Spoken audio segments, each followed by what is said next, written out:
नमस्कार दोस्तों। स्वागत है आप सभी लोगों का डेली करंट अफेयर्स की क्लास में। आज की क्लास 9 जनवरी 2025 की क्लास होगी। तो 9 जनवरी 2025 की क्लास में करंट अफेयर्स में हमारे पास में क्या है वो देखेंगे, और नेशनल और इंटरनेशनल इवेंट्स पे क्या घटनाएं हुई है उसको देखेंगे। तो सबसे पहले तो आप सभी लोगों को राष्ट्रीय प्रवासी दिवस की हार्दिक शुभकामनाएं। ठीक है, तो आज का मोटिवेशन कोट क्या है हमारा?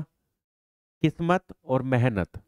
जो लोग मेहनत करते हैं तो उन लोगों के लिए है किस्मत और मेहनत। किस्मत और मेहनत में सिर्फ एक फर्क है।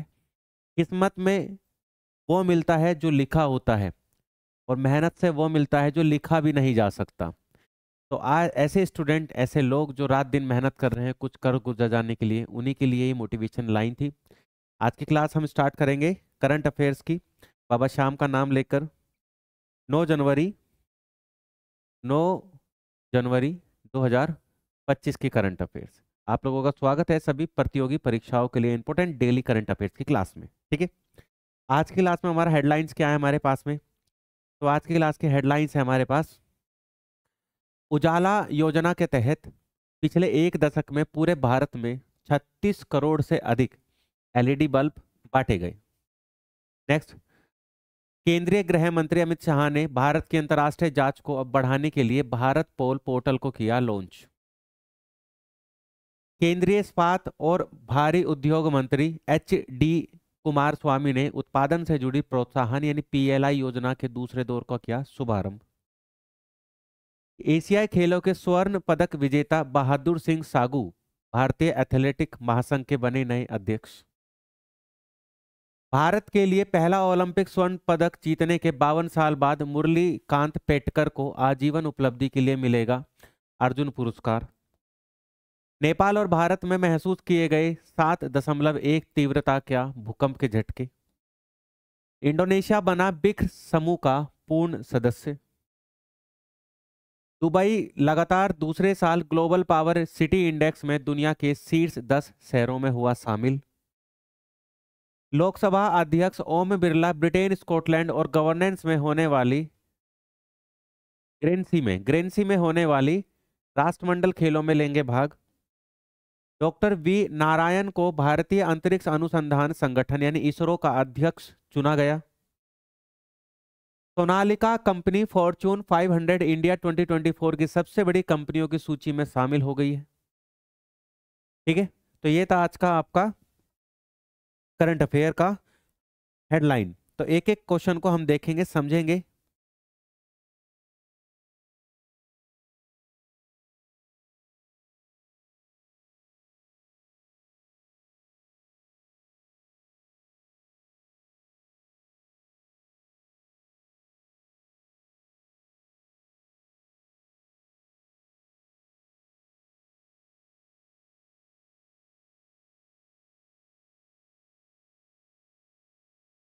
तो सबसे पहले बात करते हैं उजाला योजना के तहत एक दशक में कितने करोड़ एलईडी बल्ब वितरित किए गए। तो आंसर होगा आपका, एक दशक में कितने करोड़ एलईडी बल्ब वितरित किए गए। तो ये ऑप्शन यहाँ पर गलत है। ठीक है, आंसर हो जाएगा आपका 36 करोड़। कितना? 36 करोड़ एलईडी जो बल्ब है, एलईडी बल्ब वितरित किए गए। कितने? 36 करोड़ एलईडी बल्ब वितरित किए गए हैं। उजाला स्कीम, उजाला स्कीम अगर इसके बारे में अगर हम जाने, उजाला स्कीम के बारे में जाने, तो उन्नत जीवन फुल फॉर्म क्या है? उजाला स्कीम में फुल फॉर्म क्या मिलेगी आपको?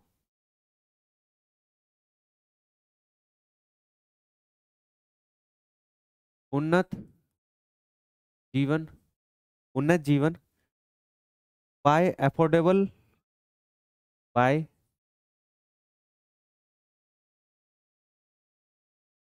Affordable L E D LED for all, for all. ठीक है, यह है इसकी फुल फॉर्म, यह है इसकी फुल फॉर्म। उजाला स्कीम जो है आपकी, इसको कब स्टार्ट किया गया था? तो इसको 5 जनवरी 2015 को, उजाला स्कीम को कब स्टार्ट किया गया था? 5 जनवरी 2015 को। इसका मोटिव क्या है? एनर्जी एफिशिएंसी सर्विस, ठीक है। यानी उजाला स्कीम के तहत जो LED बल्ब मिलते हैं, तो इस बल्ब का LED बल्ब मैन्युफैक्चर कौन करता है?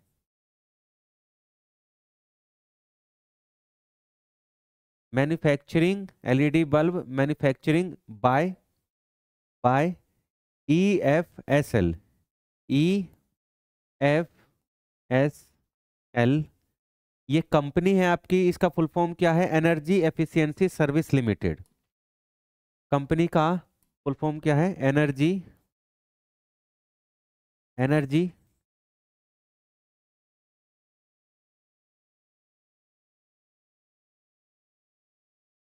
एफिशिएंसी सर्विस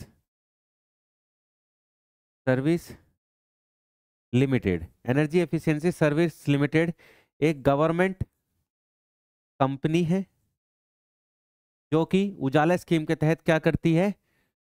जो बल्ब है इसको बनाती है, ठीक है। जो बल्ब है इसको बनाती है। और ये स्कीम किस मिनिस्ट्री के अंडर में वर्क करती है? तो EFSL अंडर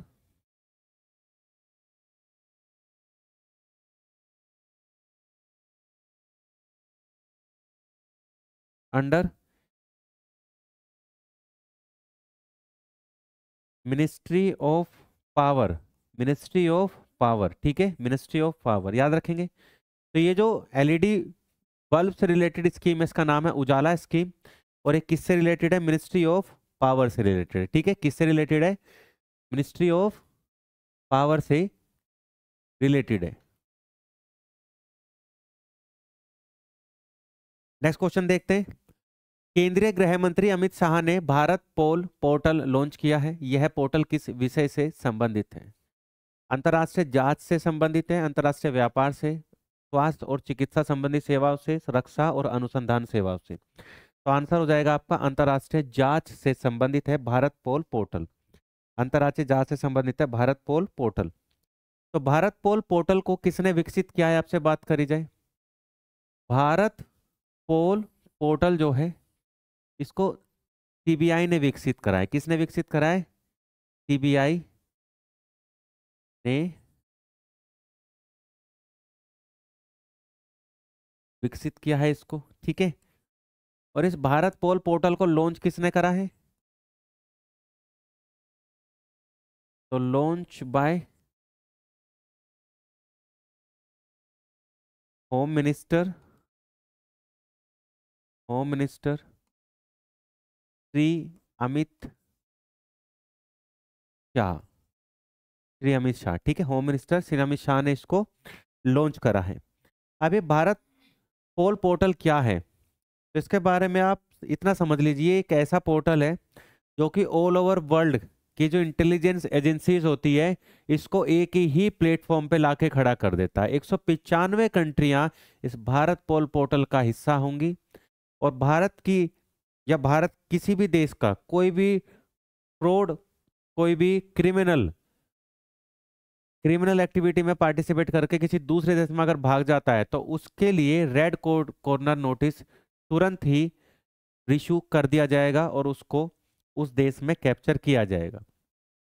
तो भारत पोल पोर्टल विच एम क्या है इसका? To provide police and security agencies in India with seamless यानी कोई बाउंड्री नहीं होगी, seamless connect to Interpol. Interpol से कनेक्ट कर सकते हैं द इंटरनेशनल पुलिस ऑर्गेनाइजेशन। और इंटरनेशनल पुलिस ऑर्गेनाइजेशन से हम सेम टाइम में कनेक्ट कर पाएंगे। ही सेड criminal committing crime in India. यानी ये पोर्टल बोलता है अगर कोई भी क्रिमिनल कमिटिंग क्राइम करके भारत के अंदर और फ्लीइंग टू अदर कंट्रीज और दूसरे देश भाग जाता है, had evaded the reach of Indian law for a year. तो पहले क्या होता था, उसको पकड़ने के लिए भारतीय लॉ को सालों साल लग जाते थे। बट अब करें however with the implementation of the modern system such as Bharat pole portal such criminal could now be brought within the ambit of justice, यानी उसको तुरंत ही कैप्चर कर लिया जाएगा और न्याय मिलेगा। ठीक है, तो भारत पोल पोर्टल की 5 की मॉड्यूल्स पर काम करता है। सबसे पहले कनेक्ट करना सभी लोगों को, 195 कंट्रियां। ठीक है,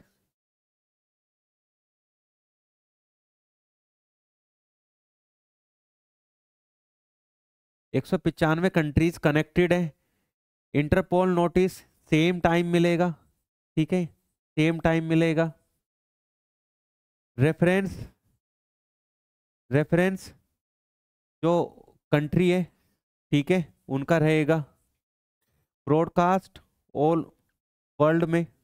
ठीक है, और रिसोर्सेस तुरंत प्रोवाइड कराए जाएंगे और किसी भी क्रिमिनल को तुरंत कैप्चर किया जा सकता है। ये है आपका भारत पोल पोर्टल, याद रखेंगे। ठीक, नेक्स्ट। केंद्रीय इस्पात और भारी उद्योग मंत्री HD कुमार स्वामी ने PLI प्रोडक्शन लिंक इनिशिएटिव योजना के दूसरे दौर का शुभारंभ किया है। यह योजना किस क्षेत्र से संबंधित है? तो प्रोडक्शन की बात हो रही है तो उत्पादन की बात हो रही है, तो उत्पादन क्षेत्र से संबंधित है। ये PLI 1.1 लॉन्च हुआ है 2025 में। पर PLI कब लॉन्च हुआ था? PLI फर्स्ट कब लॉन्च हुआ था? तो PLI फर्स्ट जुलाई 2021 में लॉन्च हुआ था। कब हुआ था? जुलाई 2021 में। ठीक है, प्रोडक्शन लिंक जो आपकी इनिशिएटिव स्कीम है, ये काम करता है उत्पादन क्षेत्र को लेकर। भारत का इंपोर्ट जो है उसको कम करते हुए एक्सपोर्ट को बढ़ाना। ठीक है, एक्सपोर्ट को बढ़ाना, ये PLI स्कीम का टारगेट है। और मेन फोकस जो है इस पे स्टील प्रोडक्शन को लेकर है। PLI का मेन फोकस आपसे बात करी जाए, फोकस किस चीज को लेकर है तो आप बताएंगे? स्टील प्रोडक्शन, स्टील प्रोडक्शन को लेकर इसका मेन फोकस रहेगा। ठीक है, स्टील प्रोडक्शन को लेकर इसका मेन फोकस रहेगा। क्लियर है? और PLI 1.10 के लिए टारगेट बजट कितना रखा है? आपसे बजट की बात पूछ ली जाए तो 6,321 करोड़ रुपए का बजट रखा है। 6,321 करोड़ का बजट रखा है। ठीक है, याद रखेंगे। नेक्स्ट क्वेश्चन देखते हैं। भारतीय एथलेटिक महासंघ का अध्यक्ष किसे चुना गया है? तो आंसर इज बहादुर सिंह सागू। बहादुर सिंह सागू, इनको भारतीय एथलेटिक्स महासंघ का अध्यक्ष चुना गया है। सागू ने 2002 के अंदर, सागू ने 2000 2002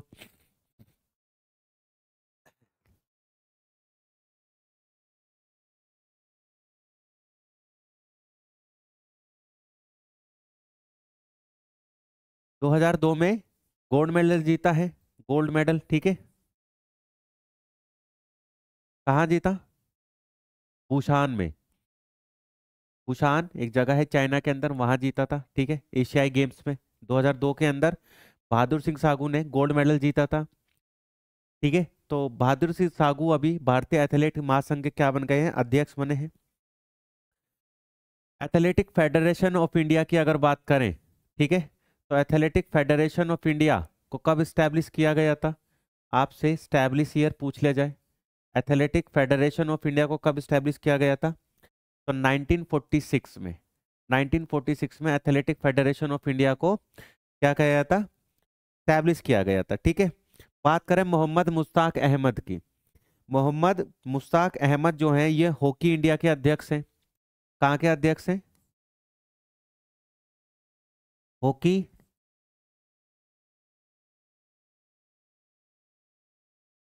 इंडिया के अध्यक्ष, ये हॉकी इंडिया के अध्यक्ष हैं। ठीक है, अंजू बाबी जॉर्ज की बात करें, अंजू बाबी जॉर्ज की बात करें तो अंजू बाबी जॉर्ज जो हैं ये एथलेटिक फेडरेशन ऑफ इंडिया की क्या है? AFI की क्या है? उपाध्यक्ष हैं। उपाध्यक्ष, ठीक है। अंजू भाभी जॉर्ज एएफआई की उपाध्यक्ष हैं। संजय सिंह, संजय सिंह जो है ये आपके जो कुश्ती महासंघ है आपका, ठीक है। कुश्ती महासंघ, तो कुश्ती महासंघ के अध्यक्ष कौन है तो आप बताएंगे संजय सिंह, ठीक है, याद रखेंगे। इसके बारे में और कुछ आपके लिए, ठीक, इतना ही है। जो एथलेटिक फेडरेशन ऑफ इंडिया है यानी AFI, तो AFI में जो प्रतियोगिताएं होती हैं, प्रतियोगिताएं, तो कौन कौन सी प्रतियोगिताएं होती हैं, कौन कौन सी प्रतियोगिताएं होती हैं, तो national athletic championship number 1,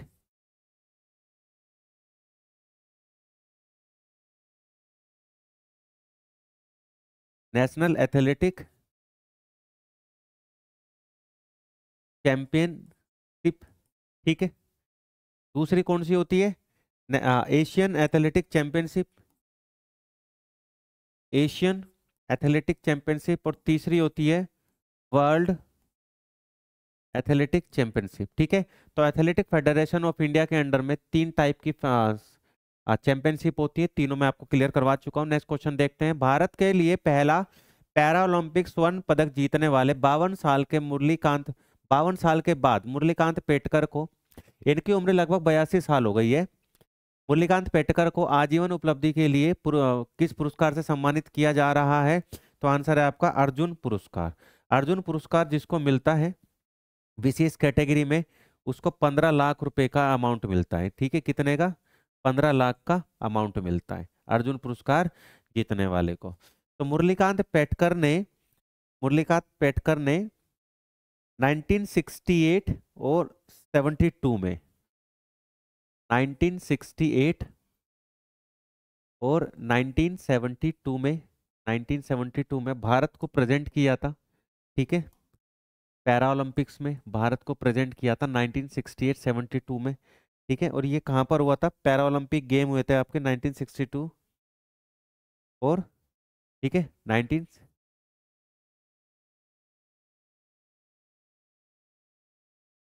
para Olympic game हुए थे। और इस गेम में मुरलीकांत पेटकर ने गोल्ड मेडल जीता था। क्या जाता था, गोल्ड मेडल जीता था, ठीक है।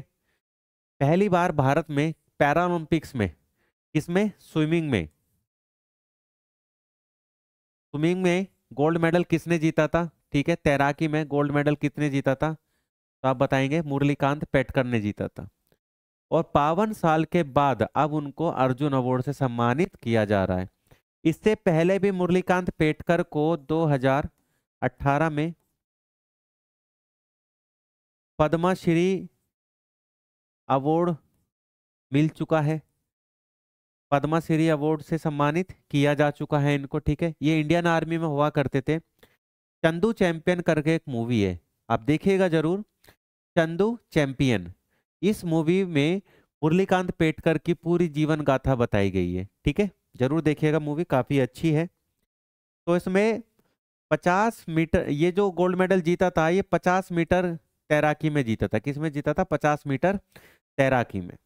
नेक्स्ट, जनवरी 2025 को तिब्बत और नेपाल में आए भूकंप की तीव्रता कितनी थी, तो तीव्रता थी 7.1। तीव्रता कितनी थी, 7.1 की तीव्रता के साथ भूकंप आया। कहां पर आया, तिब्बत में और नेपाल में, ठीक है। कब आया, 7 जनवरी 2025 को। बात करें आपका भूकंप आने का कारण, तो जो भूकंप होता है अर्थक्वेक, वो जो इंडिजीनियस एक्टिविटीज होती हैं आपकी, जो पृथ्वी के भूगर्भ में जो एक्टिविटी चलती है उस कारण से भूकंप आता है। जब एक्सटेंशन होता है, एक्सटेंशन का मतलब जब दो प्लेटें आपस में एक दूसरे से दूर जाती हैं, जब दो प्लेटें आपस में एक दूसरे से ऐसे दूर जाती हैं, ठीक है, तो ये क्या होता है आपका, तो इसको बोलते हैं एक्सटेंशन, ठीक है। यानी चीजें दूर हट रही है, ठीक है। जब चीजें एक दूसरे से मिलती हैं, जब चीजें एक दूसरे से मिलती हैं तब भूकंप आता है आपका, उसको बोलते हैं कंप्रेशन, ठीक है, कंप्रेशन। कंपैरिजन जो कि जब चीजें एक दूसरे से पास आती है, ठीक है।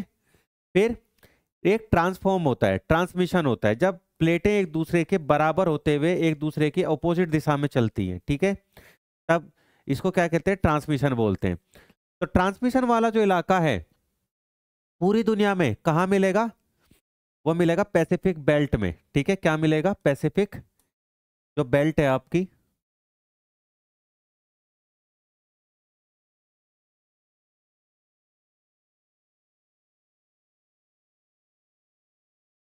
प्रशांत महासागरीय जो बेल्ट है वहां पर ये वाली चीजें मिलती हैं। और भारत में जो भूकंप आया वो आया कंप्रेशन के कारण। कैसे, जो इंडियन प्लेट है, जो इंडियन प्लेट है वो तो ऊपर की ओर खिसक रही है ना। और ये ऊपर क्या है आपका, ये इससे ऊपर क्या है आपका, एशिया, ये एशिया, ठीक है। तो एशियन प्लेट और ये क्या है, इंडो ऑस्ट्रेलियाई प्लेट, ये क्या है आपका, इंडो इंडो ऑस्ट्रेलियाई प्लेट। तो ये प्लेट क्या है, ऊपर की ओर खिसक रही है, ये प्लेट नीचे की ओर है। इन दोनों में क्या हो रहा है, कंप्रेशन हो रहा है। और इस कंप्रेशन के कारण ही इस वाले इलाके में क्या होता है, भूकंप आता रहता है। तो ये बिल्कुल अनस्टेबल सिचुएशन है यहाँ पर, क्लियर है। तो भारत में जो अभी जो नेपाल और तिब्बत में भूकंप आया है वो इस कारण से आया है। और पूरी दुनिया में जो, पूरी दुनिया छोड़ो, जो भारत के हिस्से में, भारत में भी जो भूकंप आता है वो भी कंप्रेशन के कारण आता है, ठीक है। और दुनिया में सबसे ज्यादा भूकंप कहाँ आता है, तो ट्रांसफॉर्म सिचुएशन में, यानी प्रशांत महासागरीय बेल्ट में। नेक्स्ट जब भूकंप आता है तो इसमें वेव बनती है, क्या बनती है, इसमें बनती है वेव, है ना। सर्दी हो रही है। तो जब भूकंप आता है तो बनती है वेव, क्या बनती है दोस्तों, वेव बनती है ना।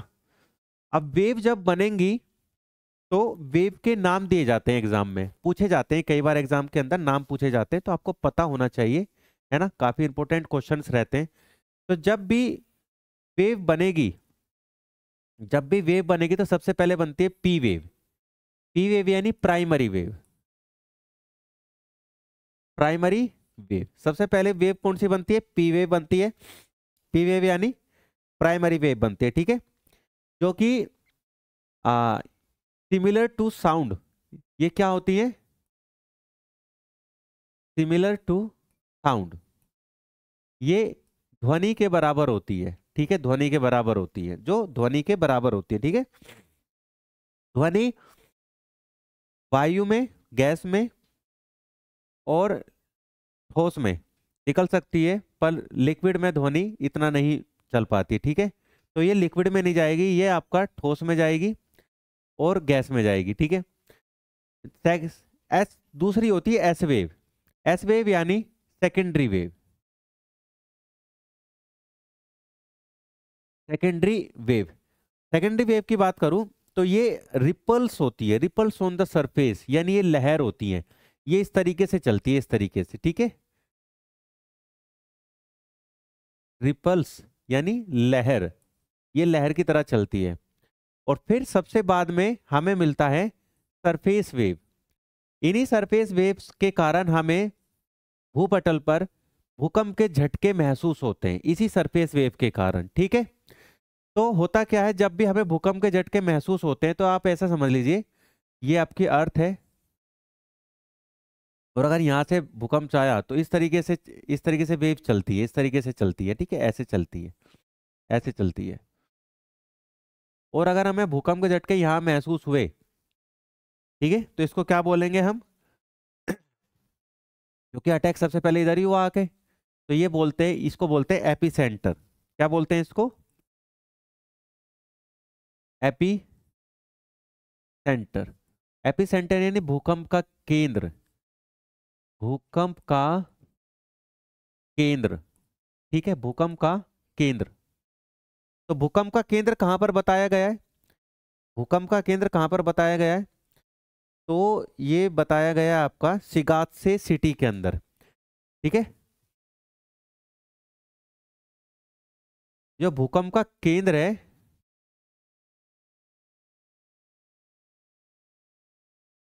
भूकंप का केंद्र तिब्बत और नेपाल में आए भूकंप का केंद्र कहां पर बताया है? तिब्बत, तिब्बत के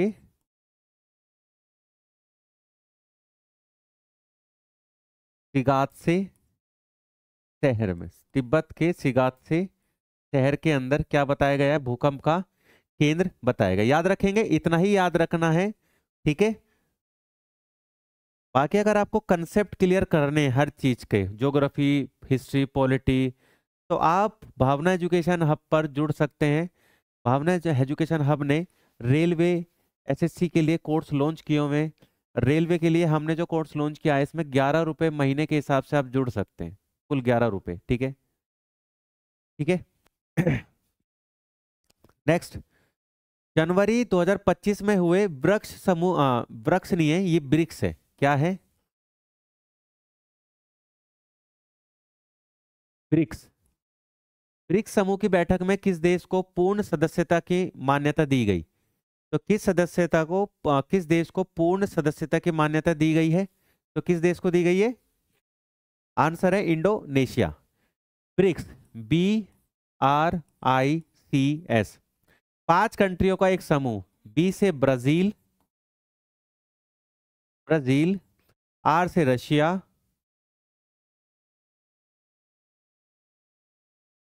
आई से इंडिया, सी से चाइना, एस से साउथ अफ्रीका, एस से साउथ अफ्रीका। और अब परमानेंट मेंबर कौन बन गया है?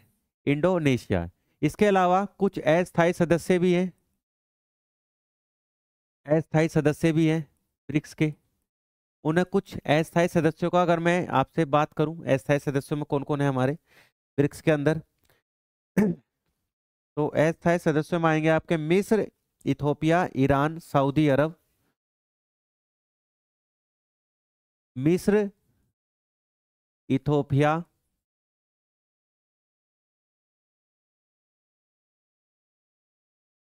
सऊदी अरब,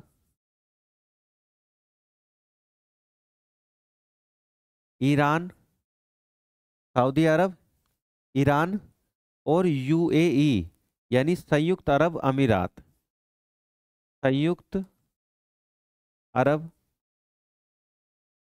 अमीरात, ठीक है। ये 5 कंट्री जो हैं, ये क्या है? ये अस्थायी सदस्य हैं, ये अस्थायी सदस्य हैं, ठीक है। ब्रिक्स की स्थापना की बात करें तो 16 जून 2009 को ब्रिक्स जो है इसको स्टैब्लिश कब किया गया था, आपसे बात करी जाए तो 16 जून 2009 को ब्रिक्स को रशिया के अंदर स्टैब्लिश किया गया था, ठीक है। पहले ये ब्रिक हुआ करता था, बाद में Russia, sorry, south Africa add हुआ। तो ब्रिक्स को 16 जून 2009 को स्टैब्लिश किया गया था, ठीक है। इंडोनेशिया की बात करें तो इंडोनेशिया जो है दुनिया का 4th लार्जेस्ट पॉपुलेशन वाला कंट्री है, 4th लार्जेस्ट पॉपुलेशन कंट्री, क्या नाम है उसका? Indonesia. Indonesia 4th largest population country है। ब्रिक्स का ये जो समिट हुआ है 2025 का, कहां पर हुआ है? तो ये हुआ था आपका ब्राजील के अंदर, ठीक है। तो ये जो समिट था, ब्रिक्स समिट, ये वाला जो समिट था आपका, तो ब्रिक्स का आपका 17th, ठीक है। 17वां समिट कहां पर हुआ? 17वां समिट ब्रिक्स का, तो आप बताएंगे? ब्राजील में हुआ, ब्राजील में हुआ। ब्रिक्स का 16th समिट कहाँ हुआ था, आपसे बात करी जाए तो कजान, कजान में हुआ था। कजान कहाँ पर है? रशिया के अंदर, ठीक है। कजान रशिया में हुआ था, ठीक है। कजान रशिया में हुआ था, 16th कजान रशिया में, 17 2025 का कहाँ पर? ब्राजील के अंदर हुआ, ठीक है। तो 17वें समिट के दौरान ही इंडोनेशिया को ब्रिक्स का पूर्ण सदस्य बनाया गया, याद रखेंगे। तो 17वें सम्मेलन की थीम क्या है, आपसे बात करी जाए? 17वें सम्मेलन की थीम क्या है?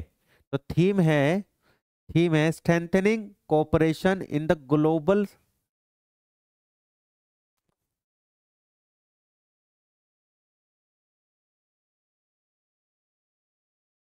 Cooperation in the global south for more inclusive, global south for more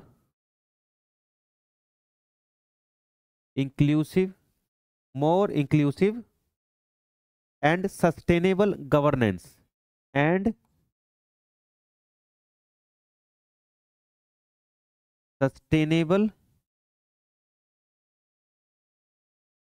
governance. ठीक है, ये थीम रहेगी। तो थीम आपको याद करनी है, 17वां 16वां कहाँ होता है यह देखना है, ब्रिक्स की फुल फॉर्म देख लेनी है, नया सदस्य कौन ऐड हुआ है देख लेना है, Indonesia 4th largest population country है वर्ल्ड की, ये देख लेना है, और कुछ अस्थायी नॉन परमानेंट मेंबर भी हैं वो देख लेना है। ठीक है, next question, global power city index 2025 में शीर्ष स्थान पर किस देश को प्राप्त हुआ? तो ग्लोबल पावर सिटी इंडेक्स में जो आपका शीर्ष स्थान मिला है वो किस कंट्री को मिला है? वो मिला है न्यूयॉर्क को। ठीक है, पहला स्थान किसको मिला है? तो पहला स्थान पहला स्थान लंदन को मिला है। किसको मिला है? लंदन को। तो पहले स्थान पर कौन सी कंट्री रही है? लंदन। पहले स्थान पर लंदन रही है। ठीक है, और 10वें स्थान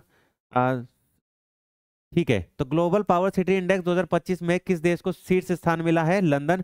भारत की कोई भी सिटी शीर्ष 10 में शामिल नहीं हुई है। भारत की कोई भी सिटी शीर्ष 10 में शामिल नहीं हुई है। ठीक है, इसमें अगर बात करें मुंबई को जो मिला है वो भी 48वां स्थान मिला है। ठीक है, ग्लोबल पावर सिटी इंडेक्स में भारत की सिर्फ मुंबई जो है वो भी किस नंबर पर आई है? 48वें स्थान पर, 48 पर आई है। ठीक है, इसके बारे में कुछ समझ लेते हैं। तो ग्लोबल पावर सिटी इंडेक्स एक ऐसी ग्लोबल लिस्ट है, जिसमें उन शहरों को शामिल किया जाता है जो अर्थव्यवस्था, टूरिज्म जैसे 6 मानकों पर खरे उतरते हैं। अब 6 मानक कौन कौन से हैं? सबसे पहले इकोनॉमी देश की अच्छी हो, अकाउंटेबिलिटी देश की हो, एनवायरनमेंट देश का अच्छा हो, लिवेबिलिटी देश की अच्छी हो।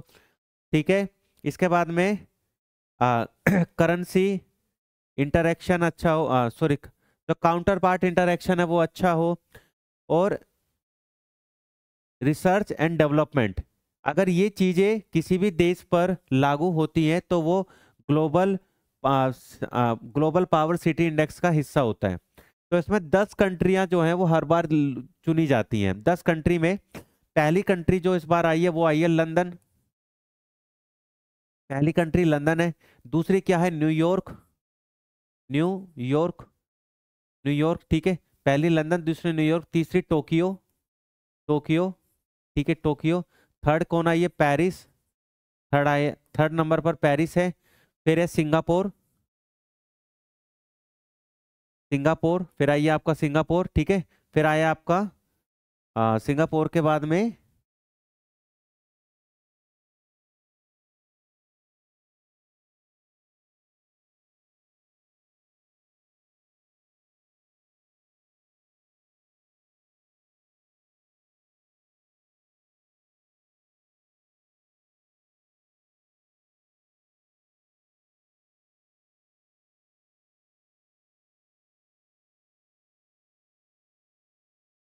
फिर सियोल आया है। ठीक है, सिंगापुर के बाद में क्या है? सियोल।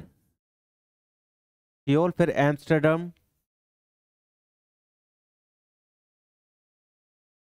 एम्स्टर्डम। ठीक है, और फिर क्या आएगा आपका? दुबई आएगा। फिर आएगा आपका दुबई। ठीक है, दुबई आएगा। दुबई के बाद में आ जाएगा आपका बर्लिन और मैड्रिड। ठीक है, बर्लिन बर्लिन और मैड्रिड। ठीक है, ऐसे करके आपके 10 कंट्रीज इसमें शामिल होती है हर बार। तो एशिया की बात करें तो वेस्ट एशिया में सिर्फ एक ही कंट्री की सिटी को शामिल किया गया है और वो है दुबई। ठीक है, नेक्स्ट, राष्ट्रमंडल के अध्यक्षों और पीठासीन अधिकारियों का 28वां सम्मेलन किस देश में आयोजित किया जाएगा? 28वां सम्मेलन ठीक है, 18th कॉन्फ्रेंस स्पीकर ऑफ।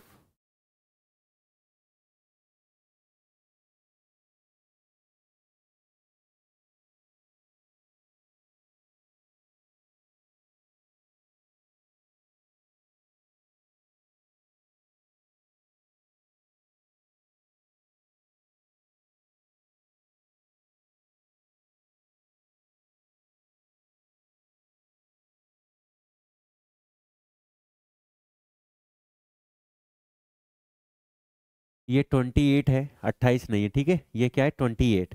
तो 28 सम्मेलन जो है वो भारत के अंदर आयोजित किया जाएगा अगले साल 2026 में। तो 28वां सम्मेलन कब होने वाला है? ये होगा 2026 में होगा, ठीक है, 2026 में होगा।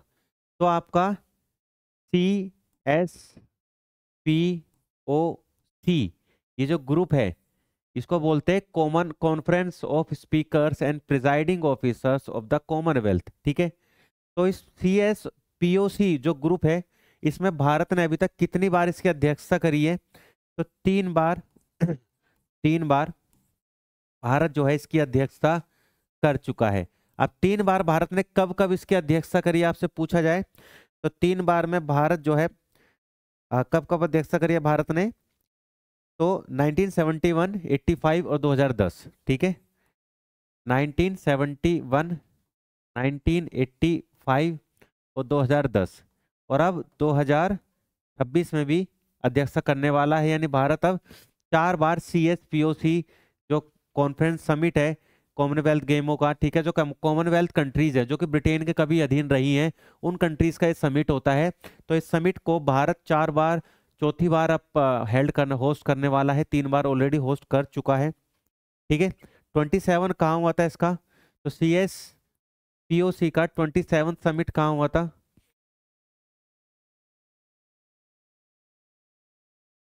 तो ये हुआ था कंपाला। कंपाला, कंपाला कहाँ पर है? युगांडा। कंपाला कहाँ पर है भाई? कंपाला है आपका युगांडा के अंदर, ठीक है। कंपाला कहाँ है? तो कंपाला है आपका युगांडा के अंदर। नेक्स्ट, एस सोमनाथ की जगह इसरो के नए अध्यक्ष किसको चुना गया? एस सोमनाथ की जगह इसरो के नए अध्यक्ष किसको चुना गया है? तो आप बताएंगे वी नारायण को, ठीक है। एस सोमनाथ की जगह इसरो के नए अध्यक्ष जो हैं न्यू चेयरमैन। तो इसरो के न्यू चेयरमैन कौन है? तो आप बताएंगे वी नारायण इसरो के चेयरमैन है, ठीक है। चंद्रयान 3 का भी ये हिस्सा थे, चंद्रयान 3 का भी ये हिस्सा थे। इसरो की बात करें तो इसरो को कब स्टैब्लिश किया गया? आपसे बात करें ISRO, space research, India space research organisation को कब स्टैब्लिश किया गया था? तो इसको स्टैब्लिश किया गया था दोस्तों 15 अगस्त 1969 को, ठीक है। भारत के टेक्नोलॉजी स्पेस में रिसर्च का काम करना इसरो की मेन प्राथमिकता है। और इसरो की मदद के लिए एक संस्थान बनाया गया है जहां से रॉकेट लॉन्च किया जाता है, Vikram Sarabhai space centre, VSSC, Vikram Sarabhai space centre. ये कहाँ पर है? तिरुवनंतपुरम, तिरुवनंतपुरम, तिरुवनंतपुरम के अंदर है ये, ठीक है, तिरुवनंतपुरम के अंदर है। और यहाँ पर क्या होता है? मिसाइल्स लॉन्च किया जाता है, ठीक है। यहाँ पर क्या होता है? मिसाइल्स लॉन्च किया जाता है। विक्रम साराभाई को कब स्टैब्लिश किया गया था? इससे पहले, इसरो से पहले कब स्टैब्लिश किया गया था? एग्जैक्ट डेट की बात करूं तो एग्जैक्ट डेट है आपका 21 नवंबर, 21 नवंबर 1963। 21 नवंबर 1963 को विक्रम साराभाई को स्टैब्लिश किया गया था तिरुवनंतपुरम में, ठीक है। इसरो का पहला मिशन कौन सा है? तो चंद्रयान 1 22 अक्टूबर 2018 को, ठीक है। इसरो ने जो फेमस मिशन है इसरो के, उसमें फेमस मिशन में पहला कौन सा है? सब बताएंगे। चंद्रयान, चंद्रयान, चंद्रयान 1 इसरो का पहला मिशन है, ठीक है। फेमस मिशन में इसरो का पहला मिशन कौन सा है? चंद्रयान 1 फर्स्ट है, ठीक है। इसके बाद में चंद्रयान 2 आया 2019 में, फिर मंगलयान आया, ठीक है। मंगलयान तो 2023 2013 के अंदर था। फेमस मिशन में एक और आ जाता है आपका मंगलयान। मंगलयान कब था? तो मंगलयान था आपका 2013 में। मंगलयान 2013 में। हाल ही में चंद्रयान 3 भी लॉन्च करा है इसरो ने, ठीक है, जो चंद्रमा की दक्षिणी सतह पर उतरा है। तो ये आपका Vikram Sarabhai space research centre जो कि तिरुवनंतपुरम में है, ठीक है। और ISRO space research organisation, Indian space research organisation, ठीक है। नेक्स्ट, फॉर्च्यून 500 की लिस्ट में किस भारतीय कंपनी को जगह मिली है हाल ही में? तो किस भारतीय कंपनी को जगह मिली है? कौन सी जगह मिली है?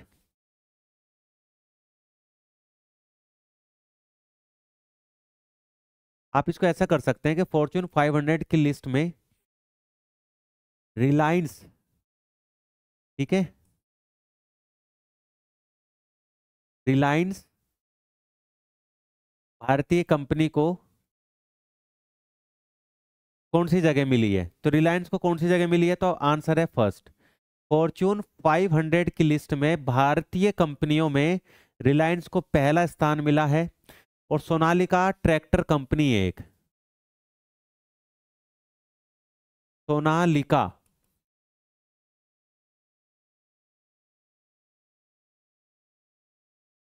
ट्रैक्टर कंपनी है जिसको फॉर्च्यून 500 लिस्ट में पहली बार शामिल किया गया है, ठीक है, पहली बार,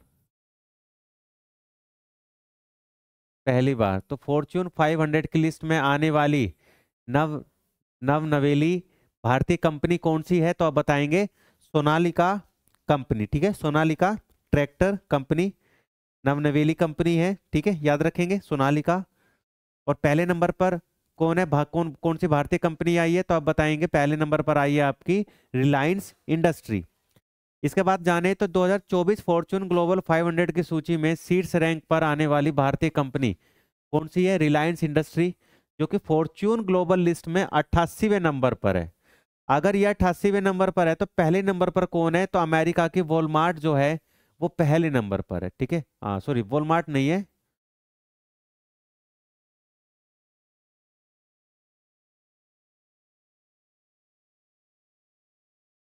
हाँ ठीक है, अमेरिका की वॉलमार्ट जो है ये पहले नंबर पर है, ठीक है। और रिलायंस इंडस्ट्री 88 नंबर पर है। और एचडीएफसी बैंक जो है, एचडीएफसी बैंक इस बार इस सूची में पहली बार शामिल किया गया है। और फॉर्च्यून ग्लोबल लिस्ट में 2024 के अंदर 9 भारतीय कंपनियों को शामिल किया गया है। कितनी कंपनियों को शामिल किया गया है? 9 भारतीय कंपनियों को शामिल किया गया है, शक्तिशाली कंपनियों को। तो दोस्तों ये था आपका 9 जनवरी 2025 का करंट अफेयर। क्लास कैसी रही कमेंट बॉक्स में जरूर बताइएगा। बाकी वीडियो अच्छी लगे तो चैनल को लाइक करें, शेयर करें, और क्या करें, चैनल को सब्सक्राइब करें, वीडियो को लाइक करें एंड शेयर करें। धन्यवाद।